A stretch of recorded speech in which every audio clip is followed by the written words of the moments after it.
हाय बंधुरा देखो अनेक दिन परे एसेছি রান্নাঘরে এই যে কড়াতে তেল দিলাম। আজকে করব কাতলা মাছের রেসিপি। দেখো কাতলা মাছের রেসিপি দেখো আমার অলরেডি তেলটা গরম হয়ে গেছে। এবার আমি মাছগুলো ছাড়ছি। দেখো মাছগুলো নুন হলুদ দেখো মিশিয়ে রেখেছি। এই যে ছাড়ছি। বেশি কড়া করে ভাজি বলবে না, হালকা করে ভাজবো মাছটা। আমি দেখো মাছটা আমি উল্টাচ্ছি। 4 পিস দিয়েছি।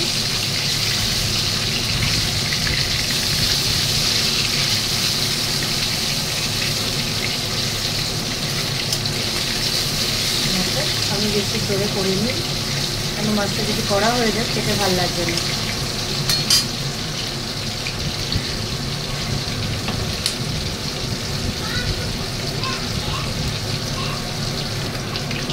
দেখো এবার মাছটা আমি তুলে দেবো।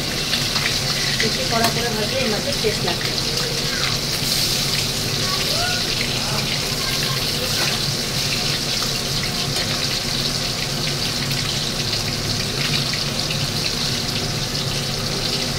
এই একই পদ্ধতিতে আমি আবার বাকি মাছগুলো ভেজে নেব।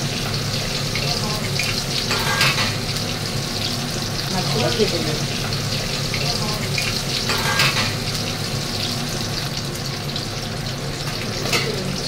মাছ আমি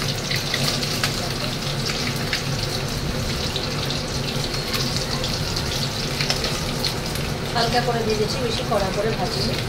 তোমরা দেখতেই পাচ্ছ আমি বেশি কড়া করে ভাজিনি মাছটা। এই দেখো পুরো হালকা করে ভেজেছি মাছগুলো।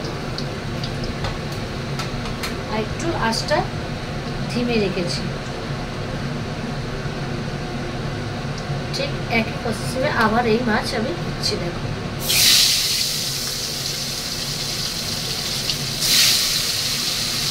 আগে তেলটাকে গরম করে নিচ্ছি খুব ভালোভাবে।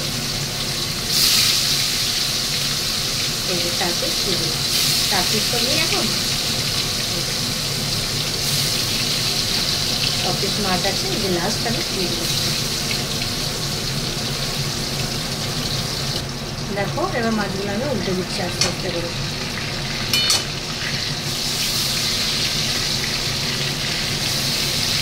সুন্দর ভাজা হচ্ছে। এর মধ্যে কিন্তু একটু কাঁচি কচুও পড়বে, আলুও পড়বে। মশলার মধ্যে পড়বে আদা, 8 টুকরো পেঁয়াজ, কাঁচা লঙ্কা। আর মশলাটা আমি একটু দরো দরো করে পেস্ট করেছি। দেখেছো দরো দরো করে পেস্ট করেছি, মানে পুরো মিহি পেস্ট নয় কিন্তু এটা। তুলে দিচ্ছি। আমি বলেই দিয়েছি হালকা করে ভাজি দিচ্ছি, কড়া করে ভাত লাগবে না।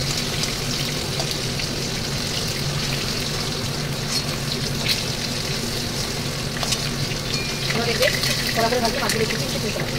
আর এইটা দেখবে পরে দেখবে একবার মাছগুলো খুব সফট থাকে। সবকটা মাছ আমার কিন্তু ভাজা হয়ে গেছে।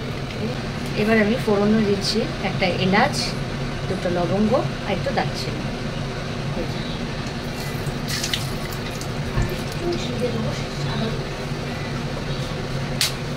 এই যে একটু জিরে দেবো। এবার আমি দিচ্ছি, ফোড়নটা ভাজা হয়ে গেলে, একটু ভাজা হয়ে গেলে ফোড়নটা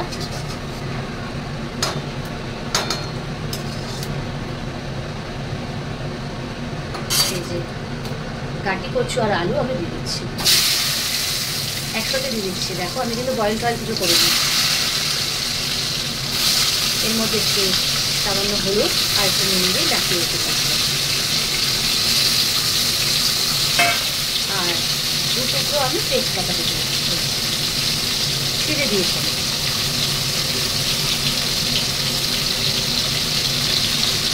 এবার এটা খানিকটা হালকা করে একটু ভালো করে ভেজে নিই।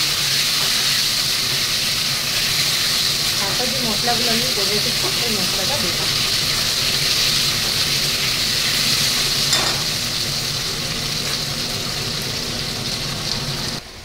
এর মধ্যে আমি নিয়েছি হলুদ গুঁড়ো, লঙ্কার গুঁড়ো, আর লঙ্কার গুঁড়ো বলতে কাশ্মীরি লঙ্কার গুঁড়ো আর জিরে গুঁড়ো নিয়েছি, আর কিছু নিয়ে নিই। কিন্তু এটাকে গুলে আমি ভালো করে এটা দিয়ে দেবো। দেখো ভাজাও হয়ে গেছে, এবার দিয়ে দিচ্ছি আমি। এই যে আমি দিয়ে দিলাম, নুনটা কিন্তু আমি এখনো দিইনি। হ্যাঁ,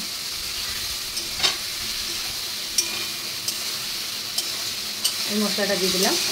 এবার আমার যে মশলাটা করা আছে ওই মশলাটাও আমি অ্যাড করে দেবো এর মধ্যে। এই আদা, 8 টুকরো পেঁয়াজ আর কাঁচা লঙ্কা একটু দানা দানা রেখে আমি কিন্তু পেস্ট করেছি, পুরো মিহি করে দিইনি। দিয়ে আমি দিয়ে দিলাম জল। এবার এটা ভালো করে আমি এখন কষবো। এখন আমি নুন দিইনি কিন্তু এর মধ্যে।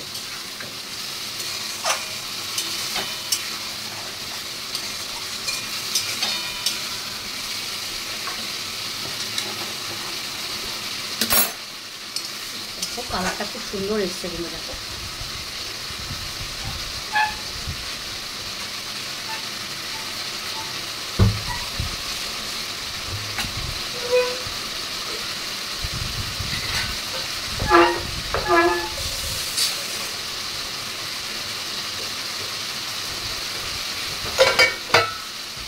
এবার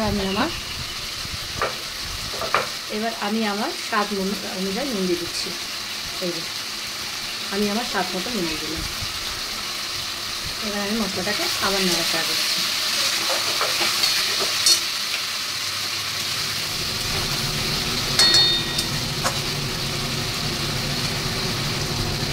দেখো খুব সুন্দর মশলাটা।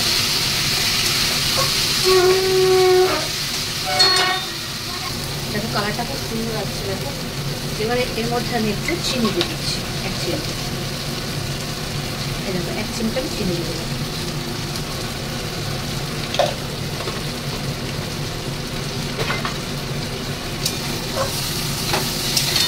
একটুখানি জল লাগবে আমার এতে, মশলাটা যেহেতু আমার লেগে যাবে, লাগছে না তবুও।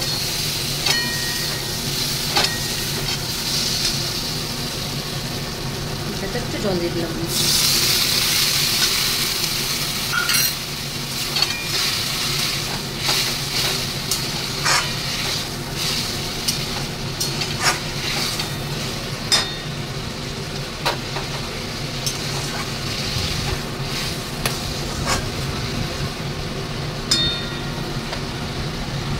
আমার কষে গেছে, দেখো পুরো মশলাটা আমার কিন্তু কষে গেছে।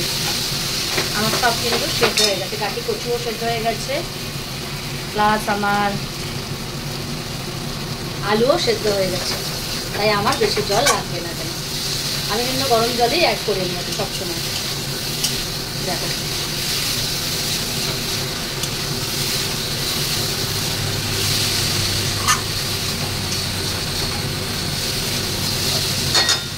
এবার আমি গরম জল অ্যাড করে দেবো।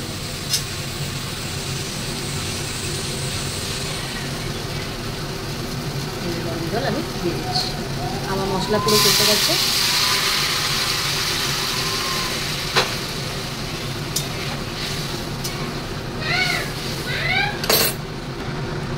দেখো আমি অল্প একটু জল দিচ্ছি, বেশি জল দিয়ে নিই। দেখেছো খুলছি আমি। দেখেছো ঝোলটা খুব সুন্দর হয়েছে। দেখো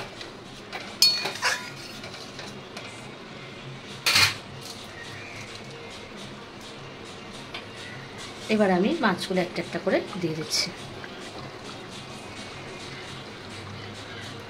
দেখো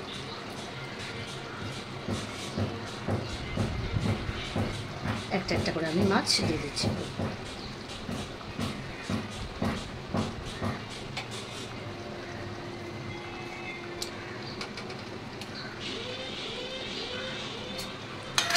এই যে মাছগুলো দিয়ে দিলাম। এবার একটু চাপা দিয়ে দেবো আর একটু গরম মশলা একটু দিয়ে দেবো।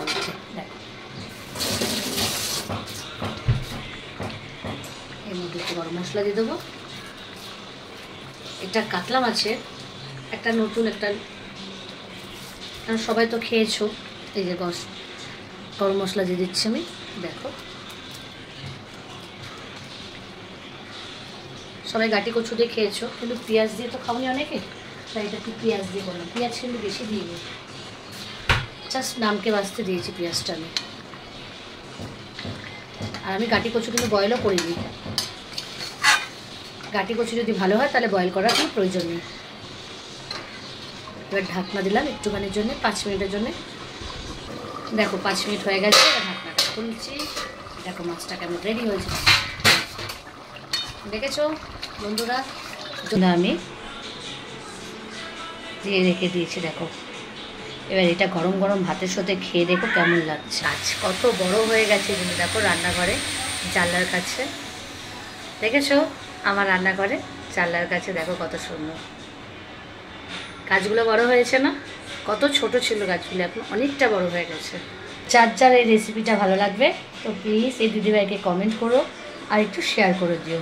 তোমাদের ভালোবাসাতে আমি অনেকটা আগে গেছি, আর একটু ভালোবাসা দিও দিদিভাইটাকে।